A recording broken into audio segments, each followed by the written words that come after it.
I I try not to think of bad things and stuff. Like, I try to think of good things. Like, think that my brother is gonna be okay.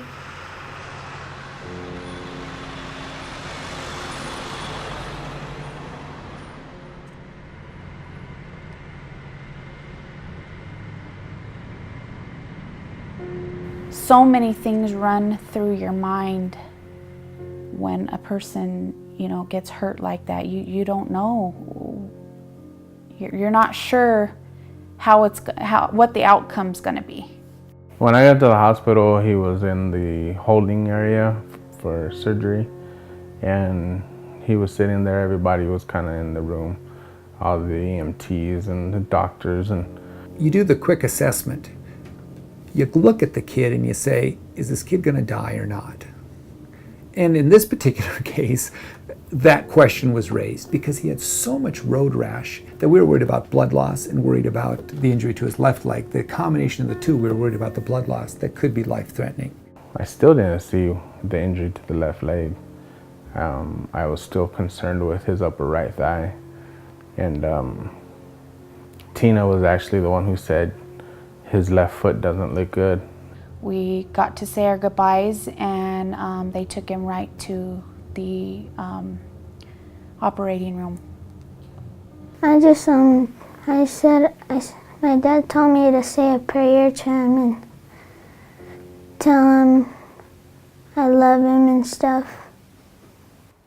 They took him away, and I was kind of glad because I lost it again. I started crying again, and I didn't want him to see that before he went into surgery and be worried. The trauma team stays with him, and I remember going out to talk to Diego's parents. Yeah, they took us aside, and he told us that he was okay.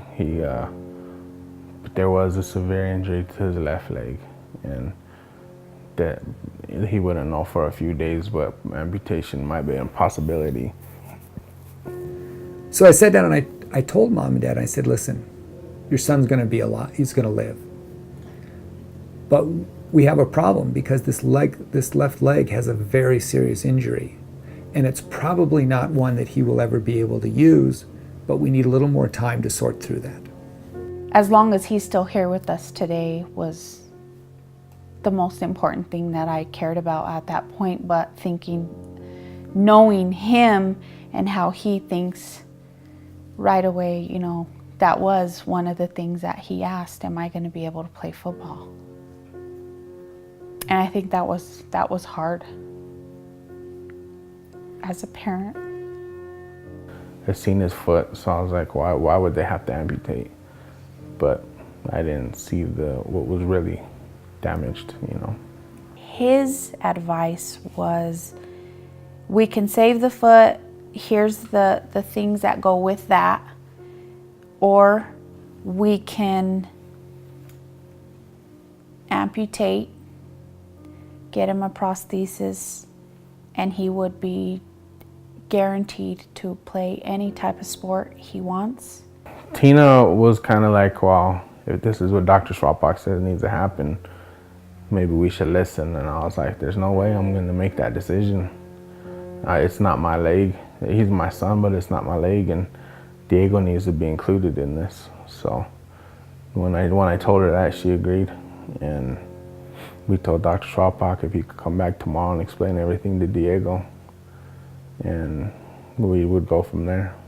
But I sat down with Diego, and we talked about, kind of focused it on things that he'd be able to do, and gave him options about, for example, playing football and playing sports and running. He said, well, if there's no guarantees that I can play football, he said, then just take it.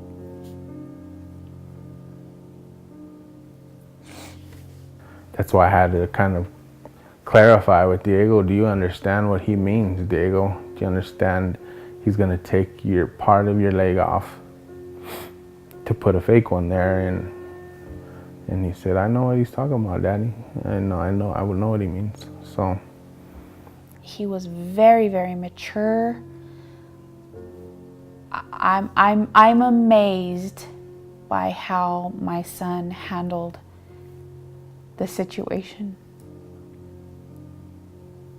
When he said that, I had to leave the room again. I lost it again. I had to leave the room. Like, I just couldn't imagine being at 12 years old, being that brave to just say, take my leg off. You know what I mean? He was crying. Not a hard cry, but it was a very emotional cry, like a loss cry.